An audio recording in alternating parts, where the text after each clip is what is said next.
नमस्कार दोस्तों।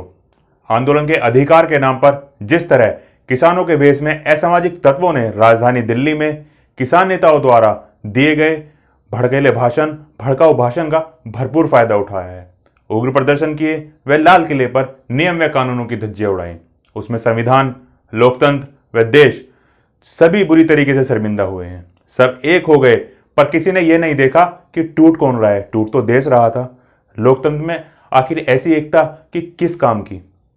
खंबे पर तो बहुत ऊंचा चढ़ गए, पर किसी ने यह नहीं देखा कि नीचे कौन गिर रहा है। लाल किले की शान नीचे गिर रही थी, देश का मान नीचे गिर रहा था, और वह कितना नीचे गिर गया। आखिर ऐसी ऊंचाई किस काम की। सब समझ रहे थे कि जीत हमारी है, हम जीत रहे हैं, पर कोई यह नहीं देख रहा था कि हार कौन रहा है। हार तो देश रहा था, देश की गरिमा रही थी, देश का संविधान रहा था। देश की राइट टू प्रोटेस्ट को देने वाली संविधान की मूल भावना हार रही थी। भला ऐसी जीत का क्या फायदा। दोस्तों, ऐसा नहीं है कि ट्रैक्टर परेड या ट्रैक्टर रैली हमारे देश में पहली बार हुई है या हमारे देश में इसका जन्म हुआ है।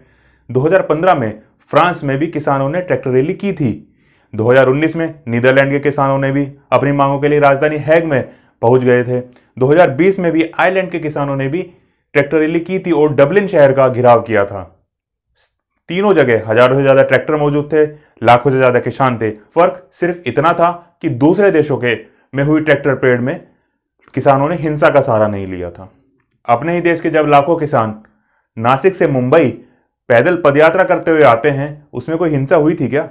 दोस्तों, 2 महीने पहले जब विरोध प्रदर्शन व आंदोलन शुरू हुआ था, तब हम सब व देश का एक बड़ा वर्ग जो कृषि कानूनों से जुड़ी शब्दावली का एक शब्द नहीं जानता था, ना ही समझता था, लेकिन फिर भी वह वर्ग सोशल मीडिया से लेकर सड़क तक किसानों के समर्थन में बात कर रहा था, किसानों के समर्थन में बात करता हुआ दिख रहा था। वजह सिर्फ एक थी कि जो लोग कृषि कानून का विरोध कर रहे थे वो किसान थे। दोस्तों, क्या सरकार ने किसानों से बात नहीं की क्या, या किसानों की बात नहीं सुनी। 11वें दौर की वार्ता होने के बाद भी सरकार व किसानों के बीच बातचीत को किसी कंक्रीट कॉमन एजेंडे पर नहीं पहुंचाया गया। जिम्मेवारी किसकी है, जिम्मेवारी किसकी कही जाए इस शर्मनाक घटना को या उग्र प्रदर्शन को लेकर। जिम्मेदार किसान नेताओं से लेकर पुलिस प्रशासन, जो भी इस दंगा रूपी मशीनरी में हिस्से थे, वह सब बने हैं। जवाबदेही, नैतिकता तो हमारी माननीय सर्वोच्च न्यायालय यानी कि सुप्रीम कोर्ट की भी बनती है। अरे, जब आपका रातों रात कोर्ट खोलकर कार्रवाई करने का इतिहास रहा है, तो क्यों नहीं आप संज्ञान लेते हैं, क्यों नहीं इसे मोटो लेते हैं। इंटेल यानी कि दंगों की जब सरकार को, पुलिस को खुफिया सूचना थी, तो आपने क्यों ट्रैक्टर परेड की इजाजत दी। ठीक है, अगर आपने दी भी तो सब कुछ होने के बाद अब क्यों अतिरिक्त पुलिस बल तैनात कर रहे हैं। अरे, वो किसान नेता जो 26 जनवरी की सुबह तक बड़े बड़े वादे कर रहे थे, उन्हें भी अब एहसास करना चाहिए कि जमीन कितनी रेतीली है। भारत में विरोध प्रदर्शन में हम सब यह भूल गए कि तिरंगे की अपनी एक जगह होती है, ट्रैक्टर की एक अपनी जमीन है, वह विरोध प्रदर्शन की अपनी एक मर्यादा होती है। इसी भूल के चलते 72वें स्वतंत्र दिवस ने आंदोलन की प्राचीर से आस्था का कलश गिरकर टूटते हुए व चकनाचूर होते हुए देखा। आंदोलन के इस कैपिटल हिल मूवमेंट की तस्वीर दिखाकर हमारे विरोधी हमारे लोकतंत्र पर कटाक्ष कर रहे हैं और करते रहेंगे।